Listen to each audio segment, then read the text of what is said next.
नमस्ते दोस्तों, विज्ञान भैरव तंत्र की इस यात्रा में आपका स्वागत है। आज हम बढ़ रहे हैं 87वें सूत्र की ओर। 87वें सूत्र में महादेव शिव भगवान कहते हैं, मैं हूँ, यह मेरा है, यह है। हे प्रिय, भाव में ही असीमितता उतरो। आइए इस सूत्र में बताई गई विधि को समझने का प्रयास करते हैं। सूत्र कहता है, मैं हूँ। इस भाव में गहरा उतरना है, इसे अनुभव करना है, पर कोई विचार नहीं करना है। अगर हम कुछ करते हैं, कुछ भी करते हैं, तो वह ध्यान नहीं है। अगर हम प्रार्थना भी करते हैं तो भी वह ध्यान नहीं है।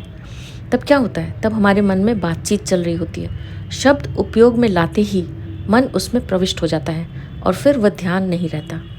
ध्यान तो तब घटित होता है जब हम कुछ करते नहीं, बस सिर्फ होते हैं। तो हमें क्या करना है?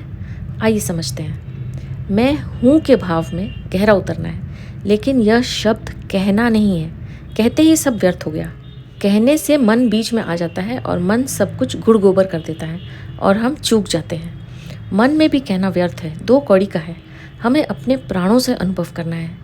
इसे अपने पूरे शरीर में अनुभव करना है, केवल सिर में नहीं। इसे समग्र इकाई की भांति, वननेस की भांति अनुभव करना है। मैं हूँ। यहाँ समझाने के लिए मैं इन शब्दों का प्रयोग कर रही हूँ, मगर जब हम अनुभव करें तो शब्द का प्रयोग न करें, न जोर से और न मन में। क्यों? क्योंकि ये कोई मंत्र नहीं है। मंत्र क्या करते हैं? मंत्र ट्रैंकुलाइज़र की भांति होते हैं। बार बार दोहराने से मन में ऊब पैदा हो जाती है और हम आत्मसम्मोहित हो जाते हैं और गहरी नींद में सो भी जाते हैं, होश खो जाते हैं। और जब हम जागते हैं तो बहुत ताज़ा भी अनुभव करते हैं। यह स्वास्थ्य के लिए बहुत अच्छा भी है, लेकिन यह ध्यान नहीं है। ध्यान तो तब घटित होता है जब हम सजग होते हैं, अलर्ट होते हैं, बोधपूर्ण होते हैं। इसलिए हमें बिना किसी शब्द के अनुभव करना है कि मैं हूँ। जैसे हम अभी कुर्सी पर बैठे हैं और इस बात का अनुभव करने लगें कि मैं हूँ, तो हम अनेक चीज़ों के प्रति बोधपूर्ण हो जाएंगे। हमें कुर्सी पर हमारे शरीर के पड़ने वाले दबाव का बोध होगा, कुर्सी का बोध होगा, कमरे से जो हवा गुजर रही है उसका बोध होगा, हृदय की धड़कन का बोध होगा, शरीर में दौड़ने वाले खून के मौन प्रवाह का बोध होगा, शरीर की एक सूक्ष्म तरंग का बोध होगा। हमारा ये शरीर जीवंत और गत्यात्मक है। वह कोई ठहरी हुई स्थिर चीज़ नहीं है। हम तरंगायित हो रहे हैं। निरंतर एक सूक्ष्म कंपन जारी है, जीवन भर चलती है यह। इस कंपन का बोध होगा। हम सारी बहुआयामी चीज़ों के प्रति बोध से भर जाएंगे। यह अनुभव ऐसी समग्र घटना है कि उसमें कोई विचार नहीं चल सकता। हम जितने अपने होने के अनुभव में स्थिर होंगे, विचार उतने ही दूर होते जाएंगे और हम इस दूरी को अनुभव करेंगे। हमें ऐसा लगेगा कि विचार हमें नहीं, किसी और को घटित हो रहे हैं, जो बहुत बहुत दूर है। दूरी स्पष्ट अनुभव होगी और हम अपने केंद्र में, अपने होने में स्थित हो जाएंगे और मन विलीन हो जाएगा। हम होंगे, लेकिन न कोई शब्द होगा, न कोई प्रतिबिंब होगा।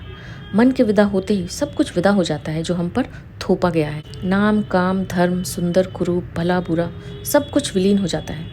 मन के साथ हम अतीत में गति कर सकते हैं, भविष्य में यात्रा कर सकते हैं, मगर मन के बिना हम कहीं नहीं जा सकते, न अतीत में न भविष्य में। तब क्या होता है? तब हम अभी और यहाँ हैं। मन का विलीन होते ही वर्तमान क्षण शाश्वत हो जाता है। We get rooted in the present moment. तब हम अपनी मौलिक शुद्धता में प्रकट होते हैं।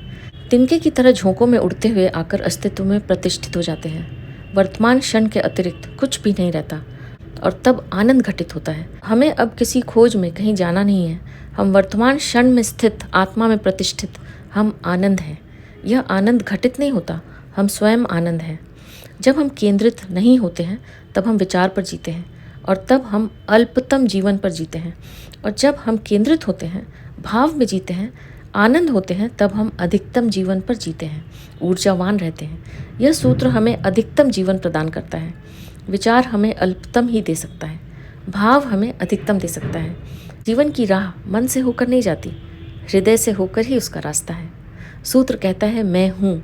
इसे हृदय से अनुभव करो और अनुभव करो कि यह अस्तित्व मेरा है, यह है, यह मेरा है। हम कहीं चले जाते हैं कि यह घर मेरा है, यह सामान मेरा है। हम अपनी चीज़ों की बातें करते रहते हैं और हमें पता भी नहीं चलता कि हमारी सच्ची संपदा क्या है। समस्त जीवन, समस्त आत्मा ही हमारी सच्ची संपदा है। हमारे भीतर गहनतम संभावना है। अस्तित्व का आत्यंतिक रहस्य हम में छिपा है और हम उसके मालिक हैं। सूत्र कहता है मैं हूँ, इसे अनुभव करो और अनुभव करो कि यह मेरा है। यह बात सतत स्मरण रखनी है कि इसे विचार नहीं बना लेना है, केवल अनुभव करना है, हृदय से अनुभव करना है कि यह अस्तित्व मेरा है। और तब हम कृतज्ञता, ग्रैटिट्यूड अनुभव करेंगे, हम अहोभाव अनुभव करेंगे। हमें ज्ञात होगा कि समस्त अस्तित्व हमारे लिए है।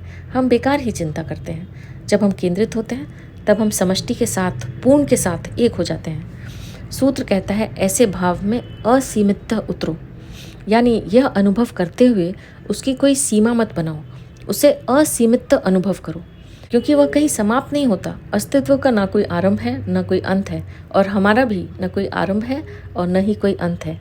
आरंभ और अंत मन के कारण है। मन का आरंभ है और अंत है। मन मिटता है लेकिन हम नहीं मिटते। मगर हम अपने को नहीं जानते हैं, मन को ही जानते हैं। मन निर्मित हुआ है, उसका आरंभ है तो मिटना अनिवार्य है। आत्मा अमर है, इसलिए मृत्यु का भय व्यर्थ है। प्रामाणिक अनुभव तभी होगा जब हम ध्यान में गहरा उतरेंगे, तब भय विसर्जित हो जाएगा, क्योंकि तब हम अपने को अनंत असीम देखते हैं। तब हम अनंत की तरफ फैल जाते हैं, आदिहीन अतीत में और अंतहीन भविष्य में, और इस वर्तमान के क्षण में, उसकी गहराई में हम हैं। बस हम हैं, बस हैं, सनातन से हैं। हमारा कभी आरंभ नहीं था, हमारा कभी अंत भी नहीं होगा। तो यह था 87वां सूत्र। आप भी इस सूत्र में बताई गई विधि का प्रयोग कीजिए और देखिए कि आपको कैसा अनुभव होता है। अब मैं आपसे आज्ञा लूँगी। आपका बहुत बहुत धन्यवाद।